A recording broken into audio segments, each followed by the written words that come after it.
Hello guys, this is your friend and we are back with a new fanfic. Gaara watched the rosy touch of dawn chase away the darkness that night brought. The pale colors turned to vibrant shades and the light humming of the birds filled his ears. It was mostly quiet. The village was still asleep, so he reveled at the forest slowly waking around him. This is a hobby that he never got tired of, waiting for dawn and watching the sun rise. A new day, a new beginning. He and his siblings would depart for Sunagakure as soon as possible. They mustn't waste precious time. Traveling the desert can be tricky, even for them. Gaara was already at Konoha's gates, but Temari and Kankuro were late. The latter he was used to, but not the former. Gaara's gaze strayed to the slowly rising sun and he contemplated if he should find his siblings so they could go. Surely they had enough time to take care of their business beforehand. He was about to turn to look for them when he heard a feminine voice calling for him.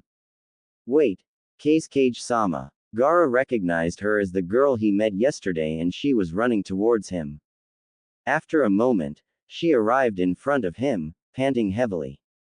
I finally found you. Gaara noticed that she was still wearing her clothes from yesterday. Her hair was in a messy ponytail, her bow crooked. When she straightened to properly face him, he saw that she had dark smudges under her eyes. Here you go, Kage-sama. Thanks for yesterday, she said and held out a medium-sized parcel, wrapped in a white cloth with little cactus printed on it. Gaara tilted his head in confusion, so she explained, I forgot to pay for the ramen I ate, remember? So I made you a bento box. It's fine, don't worry about it. The girl puffed up her cheeks and insisted, it was not. I'm so sorry, I really didn't mean to leave so suddenly. Please accept this. She shoved the box in his arms. This is too much. Gaara started to decline, but the girl will have none of it. Oh, she pressed his hand firmly on the package, you can just share, you know. And, there are mocha buns inside. Oi Gaara, it's time to go. We already wasted enough time because of Temari's goodbyes. Gaara tilted his head in the direction of his brother's voice. He put away the bento and let out a sigh. It's going to be a long 3 days. What did you say, Kankuro? Gaara heard his bickering siblings get louder, so he nodded at the girl. Arigato gozaimasu ojo-san. The girl smiled and shyly waved his thanks away. Doitashimashite. Safe travels, Kage-sama. Gaara finally approached Temari and Kankuro. They stopped arguing when he got there. He frowned at the two of them. You're late. Kankuro just pointed to their sister. I know. Let's just go already. Temari snapped. The siblings gave Konoha one last look and then, they set out for home. The sunlight was hot on their backs and the familiar path to Konoha was miles and miles away. They only saw trees and trees for some time now. The siblings didn't talk, they could have left sooner and they knew it. They're already behind schedule and it will be hard enough to travel to the desert, so they all tried to conserve their energy. Kankuro broke the silence when he said, we should stop for something to eat soon. There's a tea house near here, Temari replied as they jumped from tree branch to tree branch. A tea house, Kankuro scoffed. I could probably eat a whole horse, Temari, that's how hungry I am. Just a tea house won't do. Well, that's the only place we could eat at for miles, so take it or leave it. This wouldn't happen if you didn't take your time saying goodbye to Shikamaru. I was telling him important things, Temari said and turned quickly to face ahead in order to hide her blush. From where I was standing, I didn't see actual talking, Kankuro teased. Gaara rolled his eyes. He was between them, so he saw Temari's hand slowly inch its way to her fan, so he quickened his pace and took the lead, leaving his siblings scrambling to catch up. Oi Gaara, wait for us. See, you irritated him too. The siblings had already traveled for half a day. It was now noon, and since they started traveling later than their usual time, they didn't have the chance to eat breakfast. The sun was at its highest and they need to find shade to rest and cool down. The thirst and hunger were slowly getting to them. It's common knowledge that thirst plus hunger equals bad mood.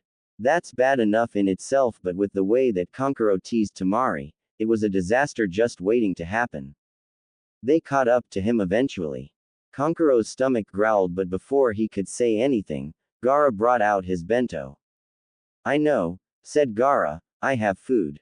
Tamari and Kankuro raised an eyebrow at this but quickly looked for a good place to rest. The siblings found a denser part of the forest and they stopped there. Tamari spread some of their blankets on the grass while Kankuro tied the others on trees to make a temporary tent. When they were seated, Gaara placed the bento box at the center. The package is a bit heavy and when he opened it, it revealed a multi-layered box brimming with food. The smell of fried chicken wafted through the air mixed with the sweet scent of jasmine rice. There were steamed potato balls on one side and fluffy omelets on the other. A portion of ebi tempura filled the other compartment along with coleslaw, and a bag of bread was in the bottommost part. The smell made their mouth water, so the siblings quickly said their thanks and dug in. It was a large parcel, so each of them took their fill. Kankuro tasted the omelet first. It's delicious. This karage is tasty. Tamari was nodding in approval. The shrimp is delicious, but I prefer the mocha buns. What's that? Kankuro asked. I thought you hate sweets. I do, but not this one. It has a bitter taste too, so I like it. Yeah, give me some. Gaara tore a bit of the bun he's eating and gave it to Kankuro. Why, you greedy little, Kankuro snapped. I want a whole bread. Sorry, there's nothing left. The brothers made to grab the paper bag, but Tamari got it first. She shook her head in annoyance, but she couldn't help the smile that made its way to her face. Both of you finish your rice first, then I'll give you dessert. Kankuro glared at his younger brother. Said younger brother looked him in the eyes and popped the bread he was holding in his mouth. Kankuro's jaw dropped and Tamari burst out laughing. A beat, then Kankuro joined her, and Gaara let out a rare smile. The moment passed and they finished the whole thing in no time. When they were done eating, the siblings decided to relax a bit. That was good stuff. Kankuro patted his stomach in satisfaction. I'll take that over a tea house any day. Though it pains me to say it, I agree. By the way, Gaara, Tamari turned to her younger brother, where did you buy our food? I didn't. The older siblings exchanged a glance. So, where did you get it? They asked in unison. Someone just gave it to me. He shrugged. What? Tamari shrieked. Are you crazy? Come on, Gaara. You do know you have to be careful with these things, right? What you did was reckless, Tamari lectured. What if it's poison, huh? Then we'll all die. By Tamari's look, his joke was not well received. Tamari's face turned red from anger. Her fists were clenching and unclenching. She looks like she wants to strangle Gaara, so Kankuro intervened. Hey, there's no need to panic. I know a lot about poisons, remember? I'm certain that our food was clear. Kankuro didn't play the peacemaker role often. Usually, it was the other way around. But sometimes it happens, like in this instance. If Kankuro's sure, then I guess it's alright. Tamari huffed and turned away. Who was it anyway? The one that gave you that bento box? I don't know, Gaara replied, sounding thoughtful. Don't tell us you didn't notice anything. You're the cage, Tamari said, her eyes were narrowed into slits. Is it a boy or a girl? What's this person's distinctive feature? Vivid purple flashed in his mind. I didn't ask for her name, he thought. Oi Gaara, I'm talking to you. Tamari's voice snapped him out of his thoughts. His sister looks pissed, and from that, he gathered that she won't tolerate his silence, so he answered reluctantly. She's a girl and she's a shinobi from Kurigakure. A girl, huh? Kankuro smirked. Oh, really? What's her name? Is she pretty? Does she have a clan? How long have you met her? Gaara raised a hand so they'd shut up. So many questions for just a bento box. I don't know. Hi, I don't know, and not long. Wait, I think you were talking to someone earlier. I didn't see who. His smirk became a wide grin. Was it her? Your pretty bento girl. I don't know what you're talking about, Kankuro. Are you blushing? Your face is pink. Look, Tamari. Our baby brother has a crush, isn't that cute? Gaara frowned. So what if his cheeks were a bit pink? It's hot. When he heard Tamari barely holding in a giggle, he had enough. Gaara let his sand trickle out of his gourd and form a cloud at his feet and promptly shot out to the sky. He made sure the sand hit Kankuro on the face, hard. He looked down on his nose at them. Hurry up, he said and zoomed away. Gaara could still hear their angry curses miles away. After 3 days, Gaara and his siblings finally arrived. They passed the Suna gates and headed straight for the Cage Tower. There, a familiar face greeted them. A tall shinobi with 2 distinctive markings on the right side of his face was standing at the entrance. The man is one of Gaara's most loyal supporter, second only to his siblings. Their former sensei bowed. Welcome back, Baki said as they approached. Cage-sama, you have a meeting with the council in half an hour. Damn it. They know that we just got here and they already want Gaara for a meeting. Snapped Kankuro. Tamari scowled. What is it now? I'll be there in a moment, Baki. Tamari frowned at her younger brother. You should rest first. Yeah. Kankuro wrapped an arm around his shoulder. You're not a puppet, you know. Gaara followed his siblings. I know. They are right. He needs a quick break before dealing with the council. Especially now that he had a certain proposal to discuss. They truly had gotten far from what they used to be. Kankuro, who used to be afraid of him, now showed his affection freely. Kankuro worries, he teases but he listens. The Tamari who followed his word is gone and replaced with an older sister who snaps at him from time to time and does not hesitate to call him out. They are his staunchest supporters and the first to defend him from any perceived threats. They showed him that they care, he just wishes he knew how to do the same. Gaara was brought out of his thoughts when they arrived at the small room where they'll rest. Refreshments were already there, so they sat and ate a bit.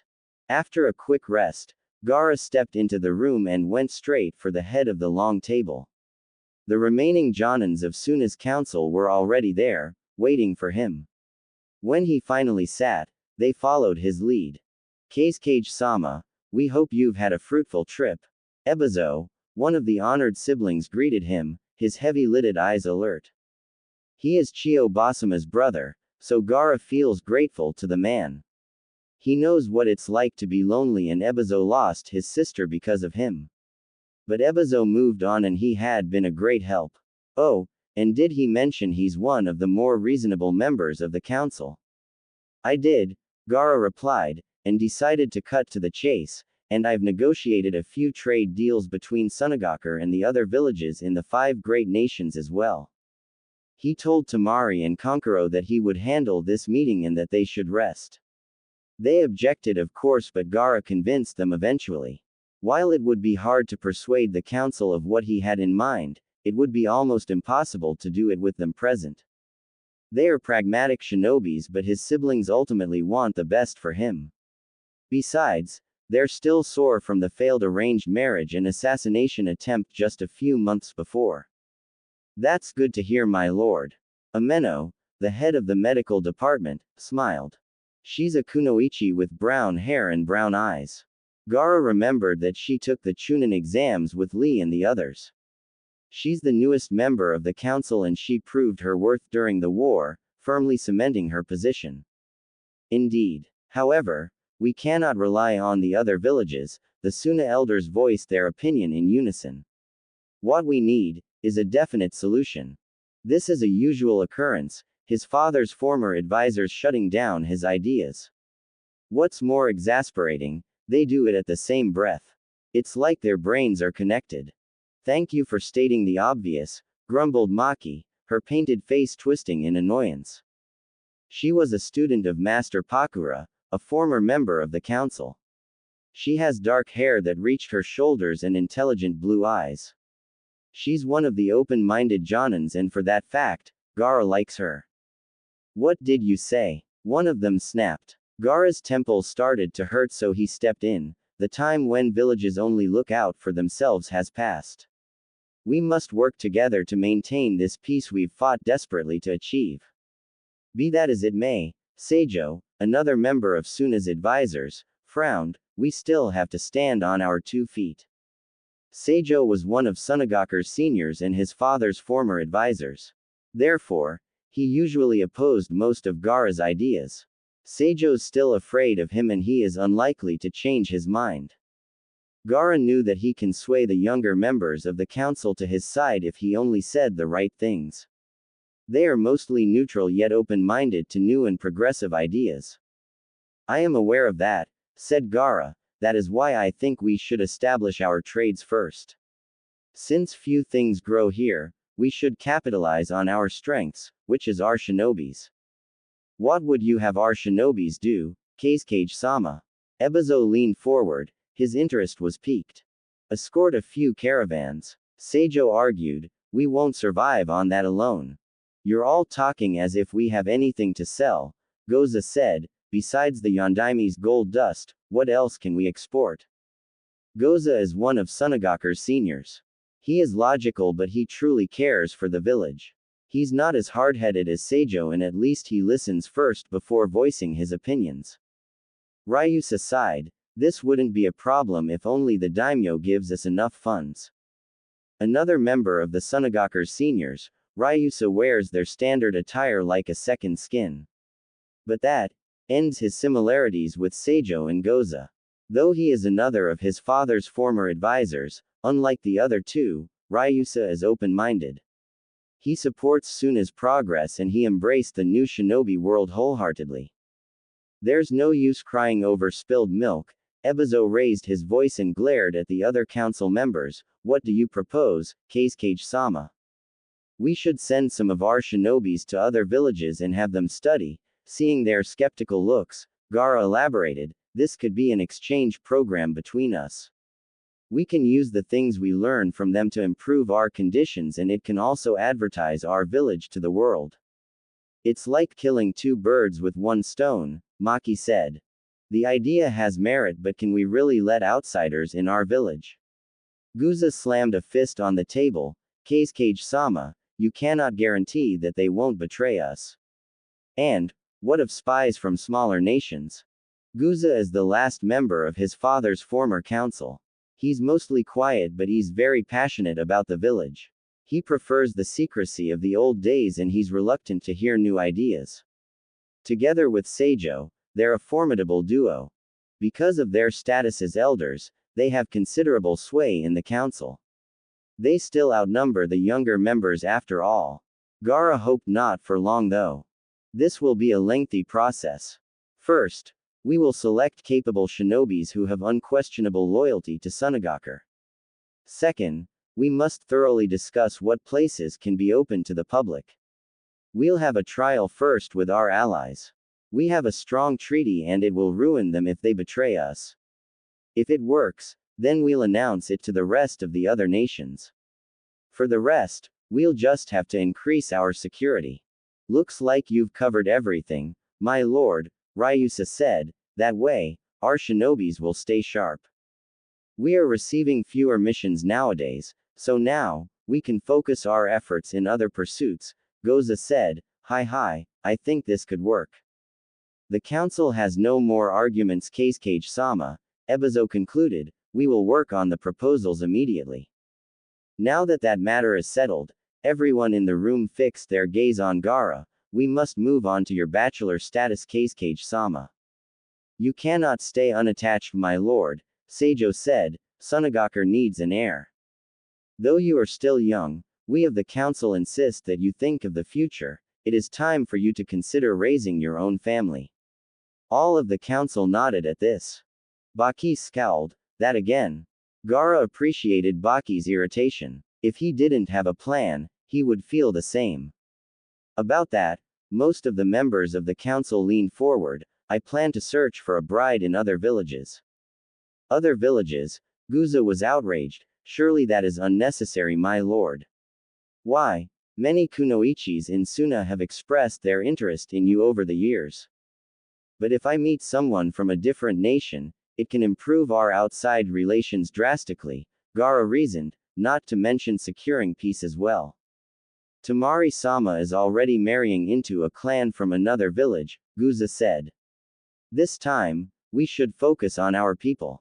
Strengthening the bonds with his village is the Kazecage's job after all. The people of Suna loves Gaara-sama, we don't have to forge a marriage to prove that, Baki countered. Konoha has been our most reliable ally in recent years, Ebizo mused.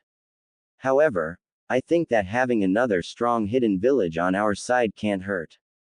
You should choose a lady from a noble clan, Ryusa suggested. The purer the bloodline, the better. The girl will marry into the Kazecage's clan after all. Seijo countered, a wealthy bride is preferable. We wouldn't want to be labeled as snobs, do we? Are you really saying that we let an outsider have such a position in our village? Goza asked, his narrowed eyes speaking volumes. How about we hold a contest? Guza proposed. Baki's eyes narrowed into slits. Excuse me. He practically growled. Gaara-sama is popular, which means the people will be interested in his future, Guza explained. Though I can't believe I'm saying this, this is a chance to promote our village and culture. Baki lost his patience. Gaara-sama's personal affairs is not for anyone's entertainment. I didn't say that, said Guza. But that's what you meant. Gaara was glad he didn't let Tamari and Kankuro attend this meeting. The council's suggestions were getting more and more ridiculous. Baki is more calm and collected than the two of them, and he already snapped twice. If his siblings were here, who knows what would happen. It still irritates him that finding him a wife is the one topic that all of the members of the council agree on, though. Really, can't they find a new hobby? Gaara inwardly sighed. He sincerely hopes that his plan will be successful so they would finally leave him alone. I say let Kazekage-sama choose who he'll marry, Ameno interjected, and Maki agreed. We already tried an arranged marriage and it failed spectacularly. So I think we should let Kazekage-sama choose who he wants this time, she said. The woman you chose tried to ran off with her lover. Gaara pinned most of them with a glare. Had I let her get away, it would have been an embarrassment of Sunagaku's. Other villages wouldn't dare risk such a thing. Hi, but that wasn't our intention, Gaara-sama, said Goza. This time, it's going to be my choice. Gaara made eye contact to be certain that each of them understood. Satisfied by the nods and smiles from the two ladies in the room, he continued. I plan to write a request to the cages. All of them may recommend one candidate each and I'll meet her. If I like the lady, I will invite her here. I think you should choose two ladies to come here, Kazekage-sama, Seijo suggested. So you may still have options. Aya, one is enough, said Gaara. And may we test this girl as well? Guza asked. I will be surprised if you didn't, Gaara replied. Hi, but only with me and my siblings' consent. And what of Lady Tamari and Lord Kankuro? What's their opinion regarding your search for a wife, my lord? Guza dared to ask. They support my decision, of course, Gaara replied smoothly. He doesn't plan to tell them until the last possible moment, but Guza doesn't have to know that. We must ask that you give us time to mull over this case, Kazekage-sama, Ebizo finally stepped in. You have a month. I've proposed the exchange program to the other cages and they agreed. They invited me to see what their villages have to offer since I was the one who raised the idea. We understand, they chorused. If there is nothing else to discuss. When they all shook their heads, Gaara said, this meeting is now finished. He let the council members exit first. Gaara was the last person to leave the room. Shinobu arrived at Mei-sama's room and knocked, but no one answered. The Mizukage had requested snacks and tea, so Shinobu brought her a tray. She knocked twice more before deciding to open the door without permission. Shinobu almost dropped the tray she was holding because of what she saw. Shinobu blinked, but it was still there. She tried to rub her eyes with her free hand, but when she opened them, everything was still the same. Mei-sama meanwhile was on the chair, her face was on the desk and she's using her arms as a pillow. Only a single candle was lighting the room, the rest were on the floor as well. Her long hair looked mussed and her dress was wrinkled. Shinobu bit her lips. What happened, Mei-sama? She was expecting to just bring the Mizukage's evening tea and snacks, then leave quietly. It had been Shinobu's duty since Mei-sama tasted her cooking and liked it. Shinobu was still a genin back then. Although they were cousins, they weren't close due to their age difference. It's over, Mei-sama muttered repeatedly to herself. Shinobu closed the door, puffed up her cheeks, and carefully navigated her way to the redhead. She placed the tray on the table near her cousin's head and gave her shoulder a light squeeze. Hey, it's okay, Mei-sama. When she didn't stir, Shinobu said, I'm sure we could clean this all up. I'll help you if you want. Hearing that, Mei-sama slowly raised her head and pinned Shinobu with an intense stare. You already said that, there's no taking it back. Shinobu gulped. Of course. She didn't know what it was that Mei-sama needs her help with, but Mei-sama looked like she really needed it, so Shinobu will do her best. She wouldn't look so devastated if it was just a small thing. Shinobu was brought out of her thoughts when Mei-sama clasped both of her hands and said, help me write a dossier. Oh, no problem at all. Shinobu started to pat Mei-sama's shoulder. Then, her eyes widened when her cousin's words finally registered. Wait, what? A dossier? Said Mei-sama as she drew back and fixed her hair. Really? Shinobu shook her head. All this mess just for that? You don't understand me because you always write beautifully. Oi, don't be like that. I've been writing for hours but it just won't come out how I want it to, she motioned at the floor. I feel like there's something lacking, or it's over the top, or it's too plain. Shinobu sighed and cleared a space on the bed. Why do you even need a dossier? Mei-sama sipped her tea before she answered, I'm going to send it to a matchmaker. I see. I'm tired of waiting for the right man. If he can't find me, I'll just have to find him. I'm a cage, for goodness sake. Shinobu covered her giggle with a hand. You're right, Mei-sama. Go find your destiny.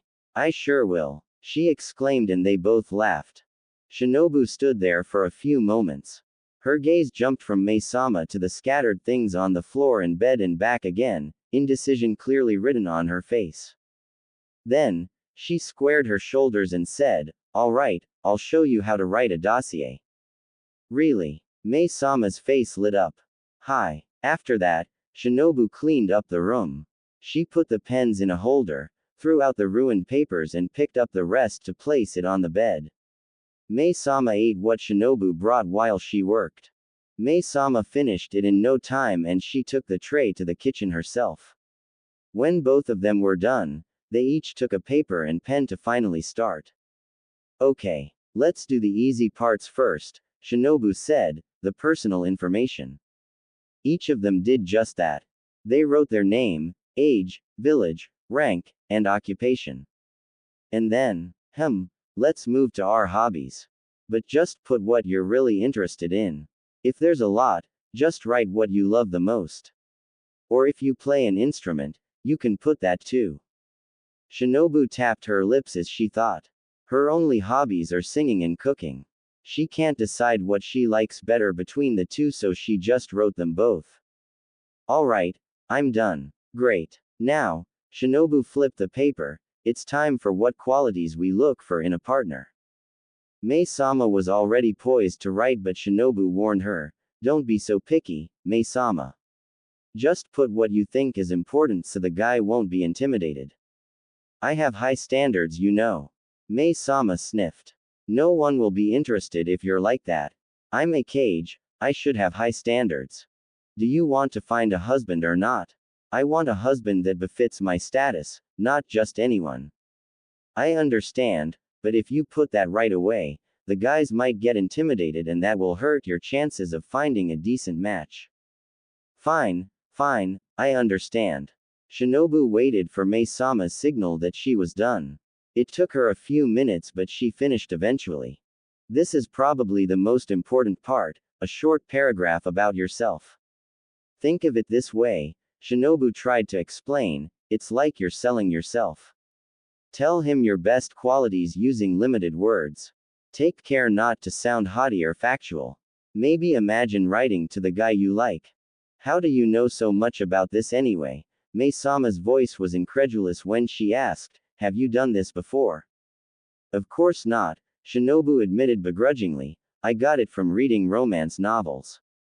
Well, it's better than nothing, I guess, Mei-sama said, but she still looked unconvinced. Shinobu crossed her arms, in the novels, it worked. My life is not a novel, you know. Well, you don't have a choice, do you? Shinobu raised an eyebrow. It's me or the public will know about it. And, you know what they'll say. Mei-sama scowled. You have a point. Of course, I do. Shinobu fought to keep the triumph off of her voice, but when Mei-sama's eyes narrowed at her, Shinobu assumed that she had failed. So, will you do it? Mei-sama said. All right, just give me a moment to think this through. Mei tied the message to the bird's foot herself. She waited for it to fly, and when it did, she finally smiled. Let the selection begin. Gaara was in his office, tackling his seemingly unending paperwork. Noticing that it was twice as many as last time, he let out a heavy sigh. If Gaara had known that suffering through this would be his day-to-day task, he might have second-guessed his decision to be Cage. This was what he hated the most after dealing with the council. Sometimes, he even welcomed the meetings just to break out of the monotony. And to rest his sore hand. It has been almost a month since he spoke with them. Gaara is expecting the council's draft on his desk soon. Not to mention the special letters from the other cages. Gaara had received a dossier from Iwa first, and the one from Konoha had just arrived this morning. He was waiting for the other two, he would rather open them all at the same time. Shikamaru were in love with each other even though they're not affectionate. Shikamaru used all of his considerable wits and influence just so he could marry Tamari after all. He'll miss her, but he's also feeling something else. A kind of curiosity. No, it's not that. It's longing. It started in Gaara's heart, through his toes, and slowly but surely rushed in his head. And now, he's finally doing something about it. Gaara's certain of it. He wants to at least try to find someone and to know for himself what this kind of love feels like. He got the love of his family, friends, and people. This is the only one left. When Gaara finally reached his office, he shook off the dust he accumulated as he came in. The sand may be his element, but it doesn't mean that he enjoyed it in his clothes. He was still straightening himself when his eyes strayed to his desk and he saw 2 letters. When he confirmed that it was from the Reikage and the Mizukage, he got the other letters and read them. He started with Iwa since it was the first to arrive. It was indeed Kuretsuchi, the Tsuchikage's granddaughter. She had short glossy black hair and arresting pink eyes. Gaara recognized her grandfather on her by the proud tilt of her chin and the confident smile on her face. She was a strong shinobi in her own right, and there's no problem with her family. Gaara didn't have the chance to get acquainted with her during the war, so he had no complaints yet. She was also his age, so that's good. He'll just have to make his final decisions when they meet properly. He placed the picture and document back in its envelope and put it on his left. It will serve as his done pile. He opened the one from Konoha next, only to blink in surprise. Familiar gray eyes greeted him, and her long black hair is in its usual buns. It was Tenten. She was grinning broadly, but she was looking at the weapon in her hand and not at the camera. Gaara had to give it to her though, that javelin looked like it was in great condition. He knew her, she was Lee's friend and Tamari fought her in the Chunin exams. She also escorted him around Konoha once. Gaara didn't pay her much attention though. Reading through her profile, Gaara saw one common interest. At least they'll have weapons to talk about.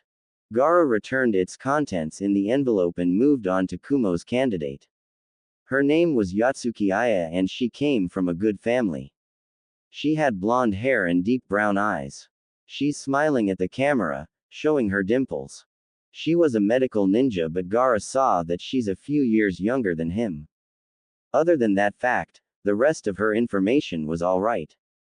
Gaara supposed he'll meet her just to be certain. He put the dossier back and set it aside to open Kiri's file. The picture is of a girl with light blue hair tucked in a side ponytail and she had deep purple eyes. She's not looking at the camera but the picture captured her soft smile perfectly.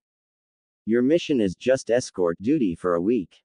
Hi, I'll do my best. Shinobu nodded eagerly. Mei-sama and Shinobu were in her office. All Shinobu knew was that this was a very important mission and that she was handpicked for it. She's wearing her full uniform, a dark blue pleated skirt, gray tube top, and Kiri's standard jacket. She also wore fishnet stockings and boots. Her career as a shinobi was not a remarkable one. Her missions were mostly peppered with C ranks and D ranks. There were a few A rank missions and only one S rank. Granted, they were difficult missions and Shinobu had to risk life and limb to complete them, but she'd done it. Most members of her squads got back safely and only a few of her comrades died on her watch. It was a loss but Shinobu moved past it. So, all in all, she can say that she's a competent shinobi. Though she became a jonin after the Fourth Great Shinobi War, Shinobu still had a need to prove herself. Since the mission requests dropped in peaceful times, she hadn't gotten many chances to do so. Not until now at least. Shinobu truly meant what she said, she'll do her very best. Oh, I expect you to, Mei-sama said, narrowing her eyes at Shinobu. Shinobu gulped. Why, that doesn't sound ominous at all, Mei-sama. Ominous. Mei-sama waved a dismissive hand. That's just your imagination, Shinobu-chan. By the way you're acting, I don't think so. Acting? What do you mean acting?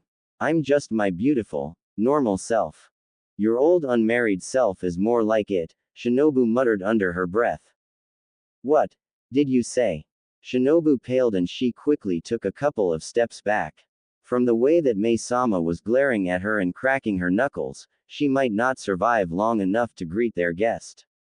Nothing. I didn't say anything. No, I heard you said. Oh, look at the time, Mei-sama, Shinobu said with an unusual high-pitched voice. I think I heard something. That must be our guest. I'll just go out to greet him now, bye. Shinobu turned and ran to safety. Or she tried to at least. On her way out, she bumped into someone. She would have lost her balance but the person reacted quickly and held her elbows to steady her. Welcome to Kurigakure, Kazekage-sama, Mei-sama greeted from behind her. Shinobu's whole body stiffened. She slowly lifted her eyes and they widened like saucers when they met his. Shinobu's whole face was as red as a tomato and she might have gaped a bit. Arigato gozaimasu, I am glad to be here, Gaara-sama replied politely. Why, oh why couldn't the ground swallow her whole right now? To bump into Gaara-sama of all people. Wait, did Mei-sama just say, welcome? That means, he's going to be their guest. And she'll be his escort. But would Mei-sama really trust her with a mission as important as this one? Sure, she's competent but Gaara-sama is a cage. Not that she's complaining of course. Shinobu-chan. Mei-sama's voice got her attention. You can let go of him now you know. Shinobu realized that she was now clinging onto Gaara-sama's shirt and that he was not even holding her elbows anymore. Shinobu quickly let go, muttering apologies all the while. She stepped back until her back hit the wall. She covered her face in embarrassment. Great. This was just great. He might think she's a fangirl now. Well, she was but. She didn't want to be that obvious. Oh no, what would she say to him? Wait, will he even speak to her after what happened? Well, he's a cage so of course he has no choice but to be polite. Gaara-sama is also known to be quiet and a bit indifferent. Maybe, he won't mention it at all. Shinobu's rampaging thoughts halted when she heard him speak. I've assigned you with just one escort, I hope you don't mind. She gestured at Shinobu. Shinobu's head snapped up just in time to see Mei-sama wink at her. Shinobu's eyes flicked to Gaara-sama and Mei-sama and back again. So, this is really happening. She's going to escort Gaara-sama. Good thing Shinobu was biting her lips or she would have squealed and embarrassed herself. Shinobu at least managed to nod at the two cages when they looked at her. Not at all, Gaara-sama said, then shrugged. Shinobu resisted the urge to pat her hair and check her clothes. It's not a date, it's an escort mission. It's not a date, it's an escort mission. It's not a date, it's an escort mission. Shinobu chanted over and over in her head until she calmed down. A few seconds had passed before Shinobu managed to straighten and introduce herself. It's a good thing that the two were exchanging a bit of news about some cage business or other, they didn't notice her inattention. My name is Terumi Shinobu and I will be your escort for the duration of your stay. Shinobu was proud of herself for not stuttering. Her heart was doing somersaults in her chest. She just hopes her face wasn't still red right now. She was torn between hugging and strangling Mei-sama. Of course, she was more than happy to be Gaara-sama's escort, but a little warning would have been really, really nice. Her family owns an inn and that's where you'll be staying. Shinobu will take you there directly. I see. Gaara-sama glanced at Mei-sama, then at her, then back to Mei-sama, raising an invisible brow. Mei-sama gave an imperceptible nod and clasped her hands together. We can have the meeting tomorrow, you must be tired. Taking that as her cue, Shinobu smiled, shall we? She led the way and Gaara-sama followed her out of the Mizukage's tower and onto the streets of Kiri. She was walking a little ahead of him at first but he caught up to her in no time. Considering that Shinobu just reached his shoulders, she shouldn't be surprised. Shinobu snuck a glance at him but their eyes met. She turned away quickly with heated cheeks. She'd rather not fall on her face, thank you very much. Gaara-sama was wearing simple clothes, a cotton shirt, dark pants, and mesh armor on his ankles. A smaller gourd than what he usually carries was strapped on his back. She just noticed it because, well, it's not like she couldn't take her eyes off of him when he made that speech in the war or anything. That event is just seared in her memory, is all. She was so scared back then. No, terrified was more like it. Shinobu was not eager to risk her life without having the comfort of comrades that she could trust besides her. But that all changed when Gaara-sama spoke. He united and encouraged them like the great commander that he is. Gaara-sama was prepared to face the enemy to protect his friend. For Shinobu, it's truly an honor to follow someone with that kind of resolve. She's just glad that they survived the war. Who knew that Shinobu would end up right here, walking beside him? They're not talking, but still, this is an improvement. At least she's looking at him from a few paces away instead of from afar. His hair was windswept and Shinobu could still smell the sea on him. Although it was subtle, she noticed that Gaara-sama was taking in the sights as much as possible.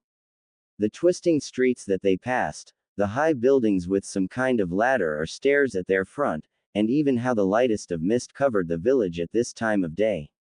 No one paid them much attention, the people of Kiri were busy with their own lives. Today was market day so most people were hurrying along with their baskets. Some of them would buy, others would sell.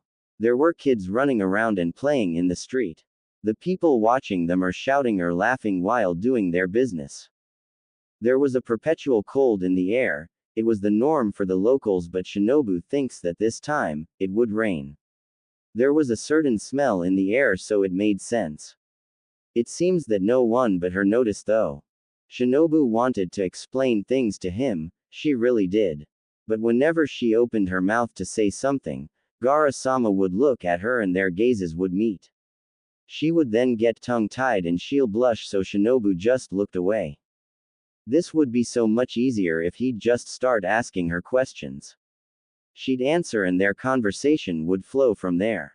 Shinobu sighed internally, at least now, she can tell herself that Gaara-sama's not perfect. They were walking for some time now and the even ground started to change to dirt. Shinobu itched to say something. Anything to break their silence. She was his guide, for goodness sake. So she puffed up her cheeks and decided to take the plunge. Our inn is by the foot of a mountain, so it can be a bit of a walk. She gestured at the path ahead. But it's worth it. It's fine, I don't mind walking. Oh. Shinobu's shoulders slumped and she cast her gaze on the ground once more. What could she say after that? He's certainly not making it easy for her. They made a few turns and they passed by the market. Food stands peppered the place, the vendors shouting their prices so everyone could hear. They were mostly fish and seafood. Shinobu was startled when Gaara-sama said, "The food you gave me, it was delicious. My siblings and I liked it very much." A jolt of happiness run through Shinobu, so he did remember her. And in a good way, thank goodness. She smiled at him. Really, I'm glad you liked it. I'd be happy to cook for you anytime, my lord. Gaara-sama nodded and they resumed their walk in silence. Shinobu's awkwardness lessened though, her shoulders were no longer stiff and her steps weren't as hurried. Also, Shinobu smiled more. The further they get, the more trees appeared and the fewer houses they saw in this part of the village. They were at the farthest place from the bustling of the town proper, so it was quiet and a bit isolated. There were a few taverns here though, and Shinobu told Gaara-sama as much. After climbing on a slight incline, they finally arrived at their destination. Shinobu waved her hand grandly. Welcome to Enchanted Fields, Kazekage-sama. Enchanted, indeed. Fields and fields of flowers surrounded the property. Roses, hydrangeas, and honeysuckle, those were just the ones that Gaara could name. The flowers were in different colors and they were strategically planted around the place to highlight its beauty. To Gaara, it gave off a lively aura. It was refreshing to see after the endless water he'd gone through. Besides, he loved plants. The inn itself was a traditional-looking building with just 3 floors. Unlike most of the structures in the village, the inn didn't have elaborate stairs in front. The attendants greeted them when they walked in and Terumi-san introduced him. They looked eager and likely bursting with questions, but she told them to get back to their duties, so they murmured their welcomes and scattered. The whole property was made of wood, the walls with rice papers, and there were large windows on the wall, so the sweet scent of flowers followed them inside. Terumi-san pointed at the front desk, and then a small door on their far right. That's the dining area. She then led him to the grand staircase. Gaara noticed that everything was gleaming and he guessed that the place was newly polished, and he bet that it was smooth to touch. When they reached the second floor, Terumi-san turned right and gave him the key to the only room there. It was silver and shaped like a flower. This is our best room, I hope you'll like it. Gaara slid the door open and stared at the room. He stepped in and his feet touched something soft. When he looked down, he saw that it was a tasteful blue rug, depicting a sunrise. He explored the room. There was a fireplace and some logs beside it.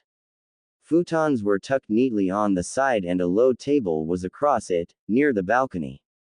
There was a door that looked like the bathroom and beside it, there was an ornate dresser. Gaara went to the window and parted the mint green curtains to see a mountain. Below, there was the field of flowers, but they were surrounding a few tables. There were a few people drinking tea and enjoying the cool weather outside. The place looked nice and quiet enough, and his room was warm and cozy. He was going to do just fine here. Gaara turned and he saw Shinobu, no, Terumi-san glancing at him nervously. She was blushing again and when his eyes met hers, she looked down. It seemed like she wanted to talk to him on their way here, but she always stopped herself. He caught her opening her mouth a few times, but when he looked at her, she just closed it and blushed. Gaara remembered that she wasn't like this when they first met. He wondered what could have changed. They can't go on like this, barely speaking to each other, and she can't even look him in the eyes. She needs to get over her sudden shyness around him or else his travels would be for nothing. She was the girl who intrigued him the most, so he chose to come here first. The Mizukage had started the matchmaking and Gaara did not want to waste the opportunity. This is nice, arigato Terumi-san. Sugoi. I'm glad you liked it, she smiled. And please, just call me Shinobu, my lord. He nodded. I prefer you do the same. That flustered her. Oh. Oh, of course, Gaara-sama.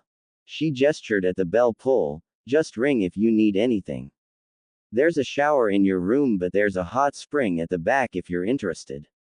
Dinner will be served at 7. You're not allergic to seafood, I hope. Gaara shook his head. He never thought that watching her stumble through her words could be so amusing, but that's how he felt right now. Her face was always red and she was fluttering her hands a bit. If that is all, I'll leave you to your rest, Gaara-sama. When Gaara nodded at her, she closed the door only to open it a second later. Would you like tea and snacks? Gaara nodded once more. He forgot to eat again. It was a long journey and he's feeling his hunger now. Give me a moment and I shall send someone with food. Her gaze strayed on the fireplace. And to attend the fire. Gaara heard her hurry down the stairs, muttering orders as she left. He didn't have to wait for long. Someone knocked and Gaara gave his permission for whoever it was to enter. It was a middle-aged man, carrying a tray of those heavenly mocha buns and tea. The man smiled at him and he put the tray on the table. He then stoked the fire until it burned merrily. When he finished his tasks, he asked Gaara if there's something else he could do for him. He said he was fine, and after thanking him, the man left. Gaara ate quickly and after that, he relaxed on the futons. They didn't have that in Suna. It would be filled with sand in no time. He tried laying on it and Gaara found that he rather liked the feel of it. Not too hard and not too soft either, definitely more comfortable than a bed. There was a whiff of lemons in the air as Gaara inhaled, and when he looked, he saw a bowl of it on top of the dresser. The only thing missing in this room was a pot of cactus or two. His mind wandered to Tamari and Konkoro. He thought that they would like this place. Tamari would love the flowers and Konkoro would no doubt monopolize the hot springs. The three of them deserve a vacation together. Maybe he would bring them here someday when everything is settled. Before Tamari's wedding would be ideal. Gaara used this time to rest. It was rare that he could enjoy himself without other people watching. Good thing he managed to convince everyone that he only needed 2 bodyguards with him. His siblings wanted to come, of course, but he asked them to stay and watch the council instead. They agreed, although reluctantly. Gaara just brought Shira and his teammate Yumi with him. He trusted him and his judgment. Gaara ordered them to stay outside of the village and like good shinobis, they obeyed without question. Gaara preferred to do this alone. Terumi Shinobu was pretty, she came from a good family and she's a Jonin. She's shy though and they can't seem to have a conversation. She couldn't look at him without that constant blush on her face. Gaara covered his eyes with an arm. It's too early to know for certain anyway. He just got here after all. He'll relax for now. Hours passed and night came. At exactly 7 o'clock, Shinobu-san came to get him and they went to dinner. Like everything in this place, the dining room was vintage and oddly, that charmed him. The Chibudai looked magnificent with its artful engravings of nature. A mountain was at its center, trees and flowers surrounding it. The plates and bowls were made with precious porcelains and each had a significant weight. The hashi came from good wood, maybe the same wood used to build this inn. Gaara was certain that they were several generations old. It was just Shinobu-san and Gaara at dinner. They sat on cushions that have embroidered coverings but were still comfortable.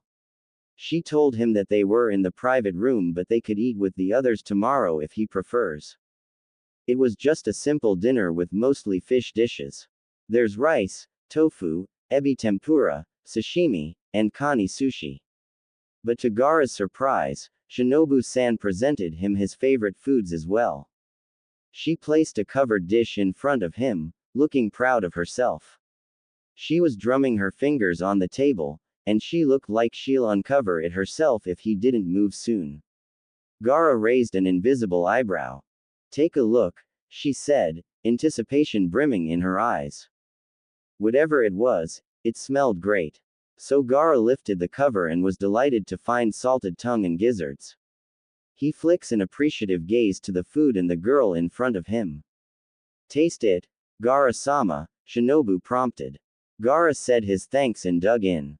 The texture was just right, the seasonings made the meat savory. After he took the first bite, he just followed it with another and another. Seeing his enthusiasm, Shinobu clapped in what looked like genuine happiness. I'm so glad you liked it. I had been nervous, you know. Gaara felt warmth wrap around his chest. He didn't think she would remember, but she did. It was a small gesture, but he liked it. While Gaara was eating, she chattered endlessly about how she practiced making that recipe perfect, that she was nervous but also happy that he liked her cooking and that he didn't have to pretend if he didn't like it. Also, she didn't mind making it again if he wants to and that she would teach Gaara if he wants to learn. Gaara just let her talk. He took back what he said earlier. Shinobu-san was not shy. Not at all. She just needs a topic that she's interested in, and he's discovering that she could go on and on when she found one. Gaara hadn't had this much fun eating dinner in a long time. The ones with his siblings were different. It was fun too, but in a quiet and familiar way. It was a time for privacy, a moment when they can be themselves without judgment. Eating with Shinobu-san, well, it was new. She's lively, it was unexpected yet comfortable, and he couldn't explain it. For now, it's promising. Tomorrow was when everything will truly start though. Thanks.